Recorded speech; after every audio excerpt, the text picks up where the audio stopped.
Hey everybody, good buddy Kyo here. Uh, I'm not really used to this. Sorry for the nervousness. I'm not really sure about how to go about this. I mean, it's sort of out of the blue, but I want to at least put what happened out there for other Hetalia fans like myself. I guess I'll just talk, or type, or whatever just to get this through. As much of an interesting experience this was, I'd rather not remember it and continue on with my derpy life. Alright, so this happened a while ago, before school started. That it went down. But I should probably go back even further, to when it really first started.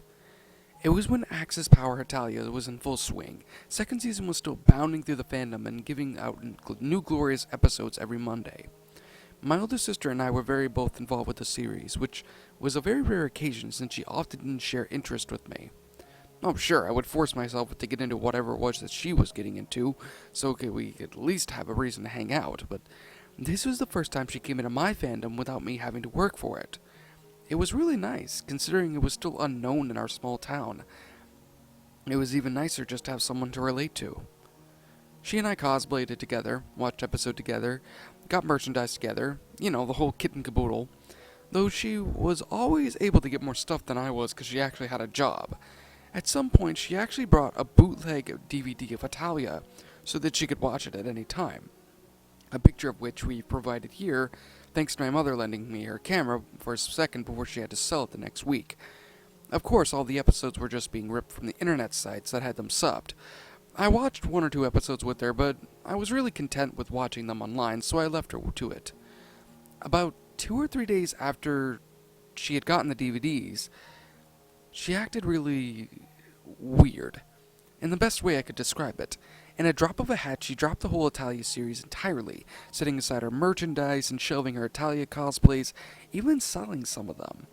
When I tried to ask her about what was going up, she just said that she didn't want to talk about it, and at that point she'd glare at me if I mentioned to her.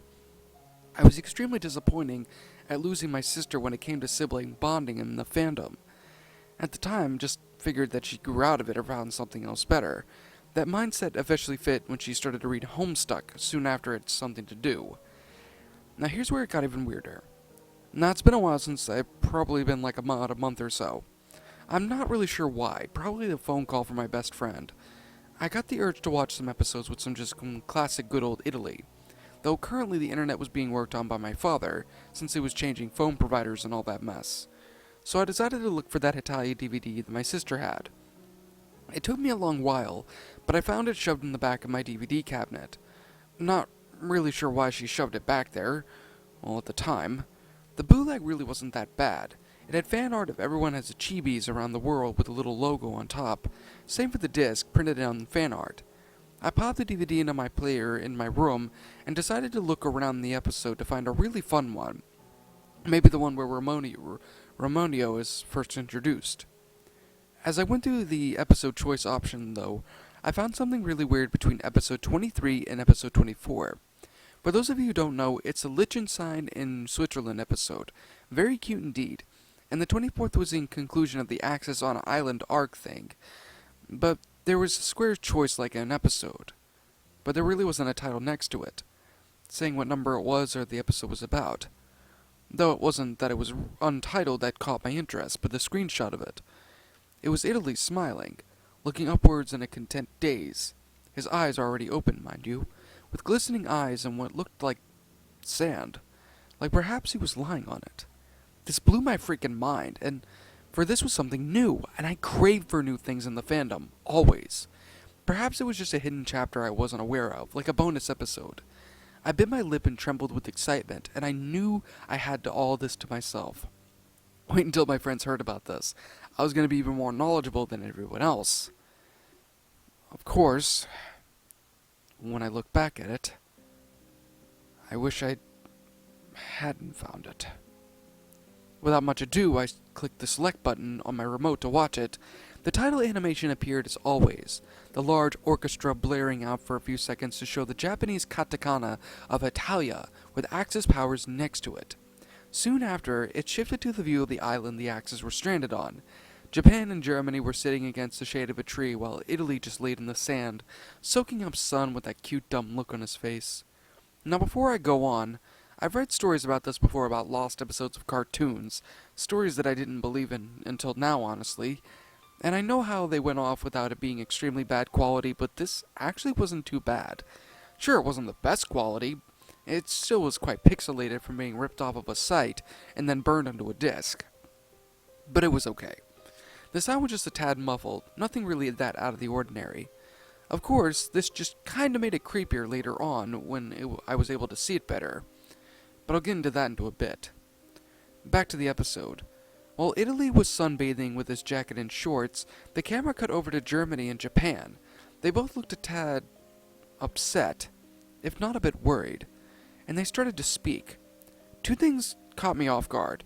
One, there was no subtitles, and I had zero idea what they were talking about. And two, the voices were actually those who voiced them in the series. I was extremely impressed at such raw footage, though I was a bit miffed that there were no subs. Oh well, as long as Hiroki Yoshimoto, Germany's Sikyu, kept talking, I was happy all the way. The two seemed to be chatting about something serious, Germany clutching his stomach from time to time in pain, as Japan would nod and set a hand on his stomach as well. My guess is that they had run out of steady food on the island, so they were starving. That was kind of a downer to start an episode on, but it was only the beginning. That was probably a fun way to get food later on. Just then Italy had called out, having the two of them look up from where he was, which was now currently running around the ocean. He waved to them, and the two of them waved back unenthusiastically, while the other went back to just playing in the sun and water. I didn't notice this until then, but the only thing in the background that was the ocean waves. Something not uncommon, but it kept me in the atmosphere kind of stoic, especially when the focus was to the hungry and worried nations in the shade. But either way, I was too sucked up in the beautiful new material. I didn't question it. I didn't even care how much of the bulk of it. I mostly cared for the actions anyway. The nations were quiet for a while, before Japan had seemed to ask something, and Germany looked at him in shock, almost exclaiming before being quietly hushed by the island nation, making him whisper the line instead. What was Japan thinking, I thought. But Japan had repeated the Japanese statement in a more quieter and clearer tone, not taking his eyes off Italy and the water. For a few moments, the two of them discussed the issue, obviously talking about the Italian, though soon enough the two of them nodded in agreement. At that moment, even though it was just for a few seconds, Germany had made the saddest face I had ever seen. Like he could burst into tears at any moment, but kept it back. Honestly, I inwardly flipped my shit at such emotion, even if it was short, though it made me just wonder even more what brought it on. The scene changed to nighttime. The three nations huddled around the fire for warmth, though they seemed at least content with their jackets on. As usual, Italy was fast asleep next to it, sleeping contentedly while leaving the other two nations to their thoughts. Still, only the sound of the oceans crashing against the shore was heard in the background, as the two were silent. Though, soon enough, the camera panned over to them, giving each other a subtle nod. In unison, the two stood up, going over to Italy and picking him up carefully, not wanting to wake him up. At this point, I was extremely confused. What were they planning to do to him? Were they just going to a new location? Quietly, they shuffled the sleeping nation over to the ocean, and carefully set him in face down, Japan setting his hands over the other's head so to keep it in below the water's surface. It didn't take long until Italy began to thrash around, bubbles popping furiously on the water next to his head, only having Japan press it down harder, while Germany was looking away with eyes closed and lips being bit into hard. While this was going on, my mouth was hanging ajar. Japan and Germany. They were drowning Italy. Why? As I just watched this insanity, I recognized the word "Gosomanai Hetalia" coming from Japan. Sorry, Italy. What the heck? About 15 seconds later, what felt like almost forever was watching the poor nation.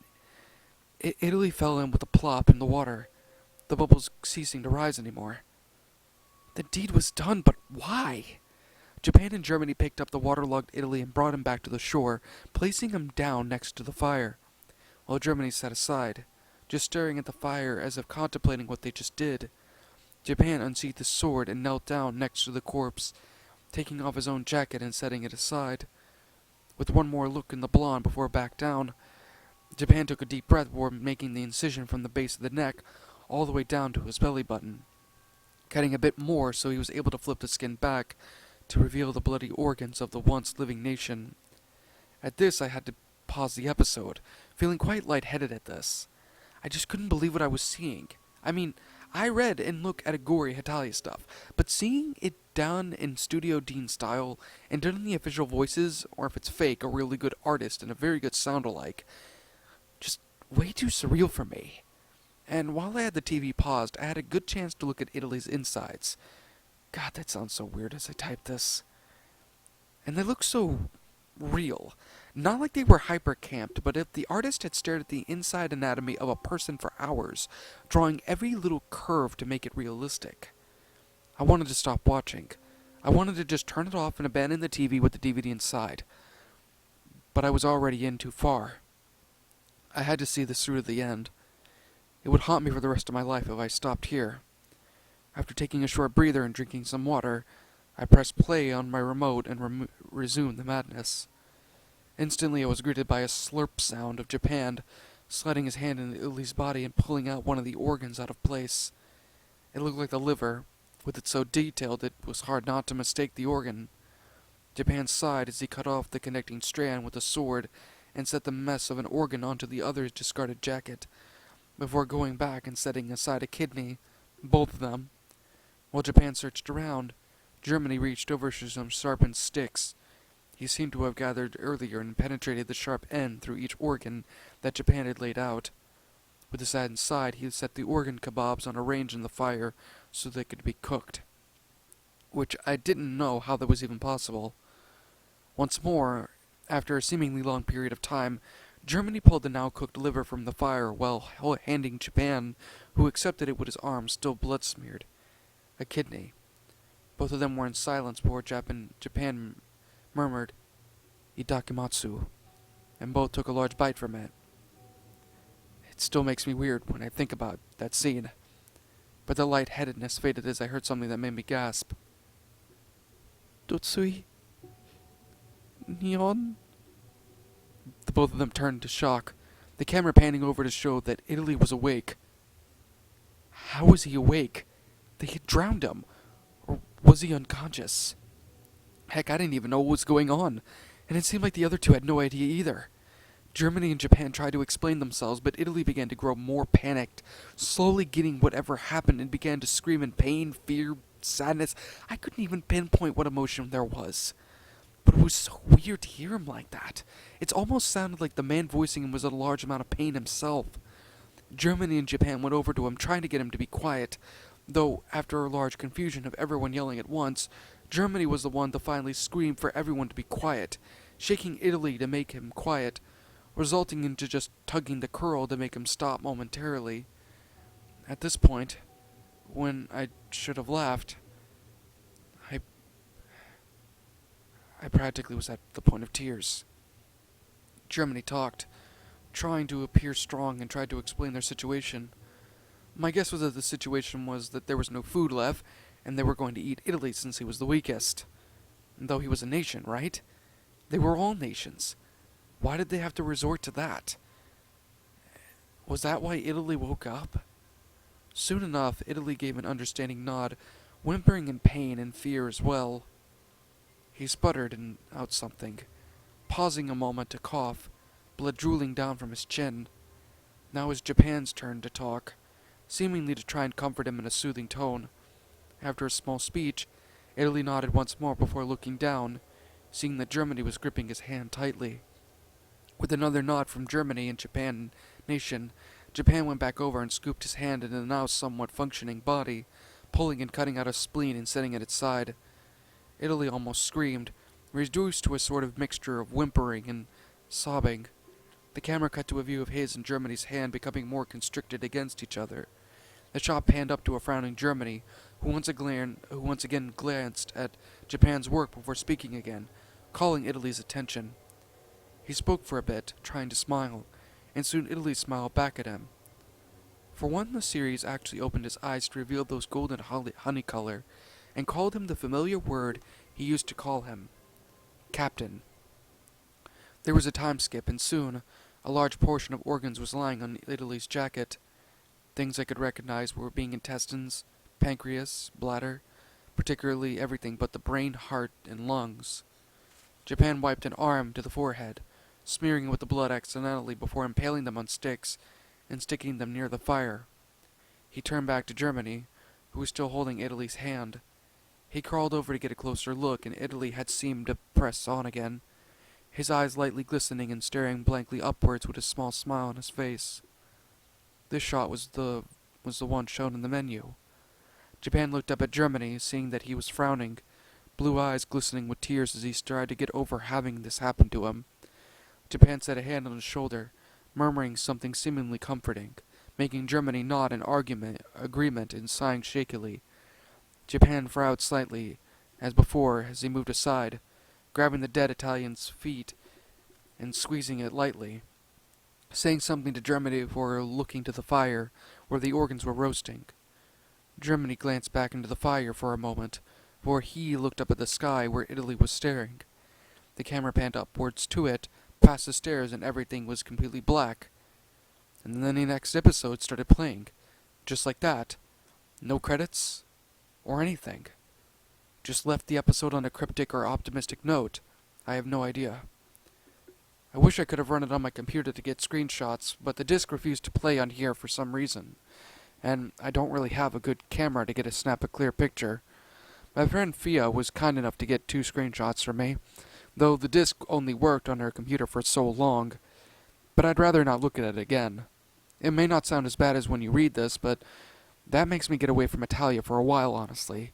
Though I'm not as weak stomach as my sister, I still love the series and I will continue to love it. But since then, I refuse to watch any anime episodes. I prefer to see fan-made gore over And official that, my ones little shadows, anytime was soon. Hetalia, episode 23.5. Or in this case, Axis Powers Hetalia, episode 23.5. A Axis Power Hetalia lost episode, Creepypasta. My final thoughts on the story? Perfect.